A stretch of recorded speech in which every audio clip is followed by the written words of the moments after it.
बच्चों ये टाइम आप सभी लोग के लिए सबसे ज्यादा क्रूशियल टाइम है, चाहे आप लोग बोर्ड्स के स्टूडेंट हो या फिर आप सीयूटी के एग्जाम देने वाले हो या फिर आप दोनों एग्जाम की तैयारी करो, क्योंकि आई थिंक ये टाइम आपकी लाइफ का सबसे क्रूशियल है, क्योंकि डिसाइड करेगा कि आपकी लाइफ आगे किस डायरेक्शन में जाने वाली है। So it's very important to understand कि आप इस समय का यूटिलाइजेशन बहुत ही परफेक्टली करें। कुछ ऐसे टिप्स जो मैं आप लोग को पर्सनली देना चाहूंगी, जो कि पिछले साल के स्टूडेंट्स ने इनको फॉलो करके रिजल्ट्स पाए हैं, एंड मैं चाहती हूँ आप लोग भी उन्हीं बच्चों में हो जो कि अपने ड्रीम कॉलेजेस में एडमिशन ले रहे हो। सबसे पहली ट्रिक जो मैं आप लोग को बोलूंगी, डू नॉट फाइंड शॉर्टकट्स, क्योंकि अगर आप हमेशा शॉर्टकट के पीछे भागोगे तो आप हमेशा चीजों को स्किप करते हुए आगे बढ़ रहे होगे और आप कभी भी अपना 100% एफर्ट नहीं दे रहे होगे। So I think it's time right now कि आप अपना 100% एफर्ट डालो, अभी भी समय है। अगर आप पूरी की पूरी डिटेल्ड वे में चीजों को पढ़ोगे तो आप लोग अपने रिजल्ट तक पहुंच रहे होगे। So do not find shortcut to success.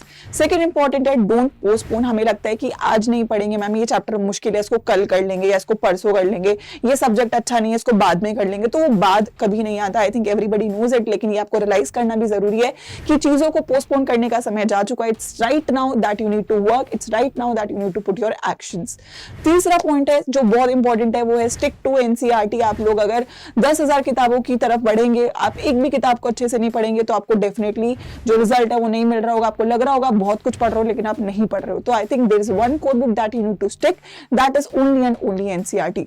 उसके बाद जो है इंपॉर्टेंट वो वही कि आप क्वेश्चन प्रैक्टिस के लिए मल्टीपल रिसोर्सेज को फॉलो ना करें।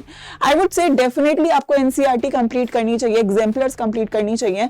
अगर आप बैचेस में हैं तो आपको डीपीपीज मिल रहे हैं, आप वो कंप्लीट करिए। आपके जो टीचर्स क्वेश्चंस दे रहे हैं उनको कंप्लीट करिए, यूट्यूब के क्वेश्चंस को कंप्लीट करिए। लेकिन अगर आप 10 किताबों का टारगेट लगा के चलेंगे तो आप डेफिनेटली स्ट्रेस में रहेंगे और चीजों को कंप्लीट नहीं कर पा रहे होंगे। तो थोड़े से शुरू करिए और थोड़े थोड़ा करके आप आगे बढ़िए। उसके बाद बहुत इंपॉर्टेंट चीज है शॉर्ट नोट्स बनाना। अगर आपने अभी तक शॉर्ट नोट्स नहीं बनाए, it's very important to make short notes, क्योंकि यही आपके रिवीजन को लास्ट मोमेंट पे इंश्योर कर रहे होंगे और बिना रिवीजन के आप सीयूईटी या बोर्ड्स किसी भी एग्जाम में अच्छा नहीं कर सकते हो। Then comes next important point कि यार जो टारगेट्स आप बनाते हो ना वो अचीवेबल होंगे।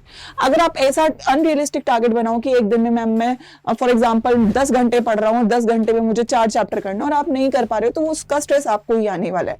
सो यू नीड टू अंडरस्टैंड कि आप कितना स्ट्रेच ऑन कर सकते हो। ऑब्वियसली अपना बेस्ट करो, लेकिन ऐसा नहीं कि ऐसा टारगेट सेट करो जो आप अचीव ही नहीं कर सकते हो, क्योंकि वो आपके दिमाग में नेगेटिविटी ला रहा होगा। और इसी से रिलेटेड मेरी सबसे आखिरी टिप है, please stay away from negativity. ये टाइम बहुत क्रूशियल है, इसमें आपके आसपास बहुत सारी चीजें हो रही हैं, डिस्ट्रैक्शंस होंगे, नेगेटिव थॉट्स होंगे, there would be pressure, but definitely वही होता है ना कि प्रेशर में ही तो जो चीजें हैं अच्छी निखर के आती हैं। तो आपको इस प्रेशर को कंस्ट्रक्टिवली यूज करना है, नेगेटिविटी से दूर रहना है, केवल उन टीचर्स, उन लोगों, उन पेरेंट्स, मतलब अपने पेरेंट्स के साथ रहना है जो कि आप लोगों को सही डायरेक्शन में पुश कर रहे हो। So that is all what I would like to tell to all of you. Make sure करिए आप इन सभी टिप्स को फॉलो कर रहे हो, क्योंकि इन्हीं के साथ आपको रिजल्ट मिल रहा होगा।